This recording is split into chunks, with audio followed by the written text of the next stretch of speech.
In today's video, I'm going to show you how you would make this scarf just using your hands. You won't need any hooks or anything like that. It's really easy and fun to make. Alright, for this project, these are the yarn that I'm going to be using, and there are a lot of different brands, but this one was cheaper and it was at Michael's, so that's what I went with, and they're pretty much all the same. I am going to be using two colors and rotating them, so not only will I show you how to do this, but I will also show you how to change colors as well. The nice thing about these is you do not need a hook, a needle, or anything like that. You're just going to use your fingers. So carefully, I'm going to take the loops from the end here, and I'm just going to put this to the side, and I'm just going to get out a little bit so it's easier to work with. Now when you get it, it'll be all like mishmash like this, but you want to try to get them all facing up when you first start, just to get them straight. I also recommend kind of releasing some of the loops at the beginning so that you have a tail to work with if you want to like hide it at the end and things like that. So just right in the middle, you can kind of see there's like a piece of string. So I'm just going to take this, and carefully you can kind of see if I separate it, and we're just going to cut that. Alright, so we're going to leave that, and I'm going to flip this over now so that we have 8. The reason why I'm doing 8 is because I'm choosing to do a scarf with mine. Now, if you were going to do a blanket, you would need a lot of these, probably 100, something like that. Do you know what I mean? So you would go as far as you need to for a blanket. But I'm going to do a scarf just because it'll go a lot faster. I won't need as much yarn, and it'll be easier for this demonstration as well. So we've got 1, 2, 3, 4, 5, 6, 7, 8. So I'm just going to kind of bend this down for a second so you can see we've got 8 all facing up like that. Now when you're working, you're going to want these loops to be on top because we're going to be working like this, kind of like folding it down. So for this first row, it is going to be a little tricky. Try not to get too frustrated. If you do, just put it down, walk away, and come back to it. But once you get this first row done, you should be fine. So now what I'm going to do is we're going to take this loop right here, and I'm just going to place it behind this last one. I'm going to put it right through, okay? And then what I'm going to do is pull up and pull this one down. So now I have to get this one over here, and we're just going to match it up. So that's why I say you want to kind of rotate them around like this. So I match this one up. I'm going to match the next one with this. And all I'm going to do is take the bottom one and open it up, and take this next one and place it right behind and through, and just kind of pull it a little bit up. Okay? So now we're going to match the next one. So I'm going to take this top one here and go through the hole of the bottom one. So it's going to go right through there. So if you can see, these 3 have been looped through and these 5 have not. So 1, 2, 3, 4, 5 are pretty much going to be going to there. Okay, so now this next one, I'm going to open the hole up a little bit. Take this one here that's next and just kind of put it through the hole, give it a little tug. Okay. Now we're going to take the next one, open it up a little bit, take the next loop and put it through, just give it a little tug. Okay, so I've got 3 more. So here's this one. We're going to open it up a little bit, put this loop through there, give it a little tug. Now, I'm not sure if you guys are watching this and you're beginners, you may not care about this, but this is a knit stitch. So we've got 2 more. So now I'm going to open this up again. Okay, we're taking the next one and just going straight through. There we go. It's going to be easier for you if you can try to keep them kind of straight like that. And now we've got 1 more. So now we're going to place this through. There we go. So now we need to work on the next row. So I'm going to kind of flatten this out just for this demonstration. There we go. So we've got 1, 2, 3, 4, 5, 6, 7, 8. Those have all been looped through. And if I place it flat, you can kind of see the pattern. Alright, so the other thing I want to mention really quick is you do want to try to keep them straight. So you can see how these ones are straight up and down, and this one's a little bit twisted, so I'm going to straighten it. You don't have to straighten it as you go, or like, you know, after each row. Just make sure that when you go to do the next one that it's straight, or else what's going to happen is your work is going to look all twisted like this instead of just being straight up. So now I'm going to pull this down a little bit, and I'm going to just loop this back over this way, like that. So I find it's easier to work like this, and then instead of having this whole bunch of yarn just all mangled up like that, I do find that it's easier to like bring it over like this so that it's straight up and down. And you can see this is a single loop right here, and this is the one that we already did. So now I'm going to do the same thing. I'm going to take this one is going to go, and you're going to just line it up. So this one is now going to go in behind here, and I'll give that a slight tug. Then here's my next one, and again, make sure this is flat. Okay, so I'm going to open this up a little bit, take my next loop, and we're just going to place it through and give it a little tug. Okay, so there's my, if I line it up like this, you can kind of see where they will all go. So this one will go here, like that. Okay, so take this one, I'm going to open this hole up a little bit, put that behind it, and then give it a tug. You can see what it's starting to do here. So now I'm going to take this one, and I'm going to place it behind. Now once you get a couple rows going, it is something that you can kind of just sit and watch TV, and it's really just very relaxing to do. And what's nice about this too is sometimes with knitting, if stuff falls off, you're kind of like, you can get frantic if you're new at it and be like, oh my god, I don't know where to put this or how it goes back on. So this, if these fall off, it's really easy to just put them right back on.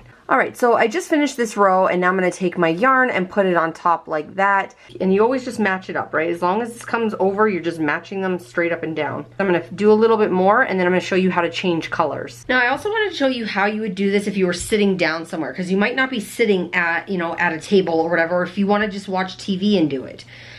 So you can either get one of these, if you have one of these like tables, for your computer or something. This makes it a lot easier. So I just do the same thing. It's just like being at the table, right? So you just have it over top like this. But if you don't have one of these tables, it's really just the same thing on your lap. I've got my 8, and then I'm just taking the same thing. I'm just kind of putting it in front like that. So here's my next single row.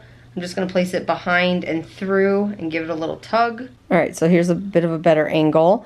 So this one I've already done, you can see because it's up higher. So this is my next single loop. So I'm going to take that and I'm going to go through the next available loop. We're going to go behind it and through, and then you're grabbing it and pulling up. Okay, now I find the next single loop, the next one on my row. I'm going to go through it like that from behind and pull up. Alright, so now I've done a pretty big chunk of this, and you can see how nice it looks. This is what it looks like on the other side. So one thing about this is some of the different brands, like this one has like a white string going through it. If you don't like that, some of the other brands have them where it's the same color or it might blend in more.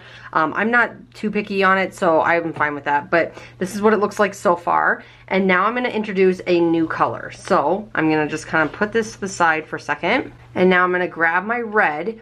And the same thing we did last time, I'm going to cut a couple of these strings in the middle so that we have a tail, so when we want to weave it in. So I'm just going to cut that one and this one.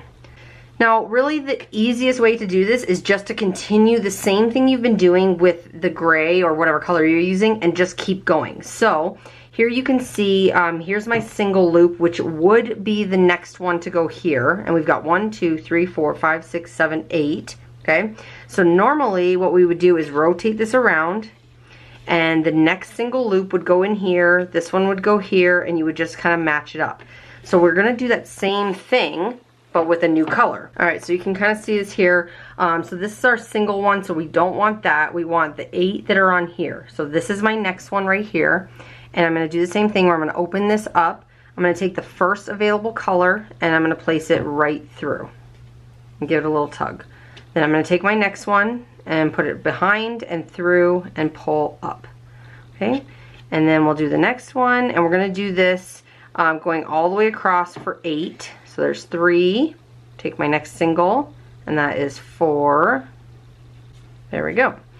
So now when you have it flat like this, you can't really tell. There's no lines or anything. It just looks very seamless. Alright, so I did 3 rows. Now you may be asking why I haven't cut this yet or done anything with it.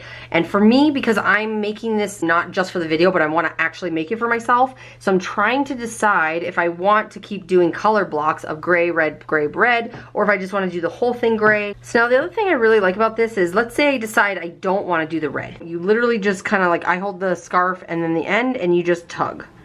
And the whole row just comes out really easily. So it's extremely easy to take apart if you don't like, the different colors. But what I'm going to do is I'm going to finish my scarf, and then I'm going to show you how to end this, because you can't just leave these loops like this, obviously. You do need to end the scarf. So, or project, blanket, whatever you're making. So I'm going to finish this, and then I'm going to show you how to end it. Before I continue with the scarf though, I do need to cut off this end. So what we're gonna do is I'm gonna cut about, say 4 loops. So 1, 2, 3, 4. I'm just gonna cut this right in the middle. Okay, so now we're done with that. And then I'm gonna open these up again. So we're gonna cut right in the middle of the yarn. Now I'm gonna rotate this over, okay? So this is from our red, we'll deal with that one later. We just want to focus on getting rid of this gray one. So now what we're going to do is we're going to weave this along the back and just hide it in all of these different things. And we want to get it far enough that it won't come out. So if you have a large eyed needle like this one's plastic just to make it easier. This is going to save you a little bit of time. So I'm just going to put this on here. And get that in there. You will, because the fabric is so thick, you do need a big eye on your needle. So let me turn this, and pretty much the direction of this is going down, so I'm going to go across because I want it to stay put. So it doesn't really matter what direction you go in, but you just want to make sure that you get this weaved in and out a bunch of times so that you don't lose your work and that it kind of like stays put. So we're going to go this way. And I do pull it snug because I don't want you to really be able to see that too much when you're done. And then I'm just going to cut this really close. So now I'm just going to finish the rest of my scarf.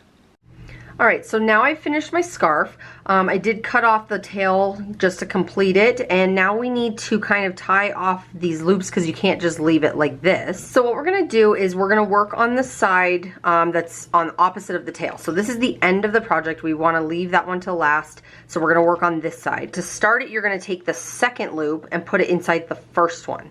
Okay, so we're just going to take this, it doesn't matter which way you turn it, but just put the second one inside the first one. And then I'm going to kind of just pull this first one down. So now I'm working with the second one. Okay, so one more time. Take the second loop, go inside the first loop, and push it down. So now I'm grabbing the second loop, okay, and the third one. The third one is going to go inside the second one, and then push that down. So you're working your way this way. Now if you stopped on this side, you would do the same thing. So I just happened to stop with the tail on the right side, but if it was this way, you would do the same thing. You would take the second one and go inside the first one, okay? So it's just depending on which way you go. But you're gonna take the one that's in front and go backwards this way. So I'm taking this loop, going in here, and then pulling it up, and this one down. Okay, so then the next one goes backwards. This one goes into here, and I'm going to grab it when it comes out the other side and push that loop down. Okay, one more time. So this side, whichever one, so again, if you're going this way, you would grab this side. So I'm going to grab that, go through the loop, grab it when it comes out the other side, and then push that one down a little bit. So you're just going to keep working your way across like that. And you can see it ties it off really nicely. It's like a very clean finish to your project. And then on this very last loop, all I'm going to do is take the tail and put it through the hole and pull, and just kind of pull it until it's snug. Now we're just going to weave this through like we did with all of the other ends. Alright, so I'm all done with this scarf now. I think it turned out really good. It did take about 2 hours to complete, and then the only thing that's left is to tie off the very end of it and weave in all these little end pieces where I connected the colors. This is what the inside looks like, and one thing I do want to mention is it will start to curl. It's just how the material is. So this is just after a couple of minutes, and you can see like the edges kind of like curl inward. So when you're wearing it, it will kind of curl and be more round than it would be flat. That's pretty much it for this video. Thank you guys for watching. If you liked it, please give me a thumbs up. Also, don't forget to leave me comments below. And if you are new to my channel, don't forget to subscribe and then hit this bell so you're alerted when I upload a new video. And I'll talk to you later.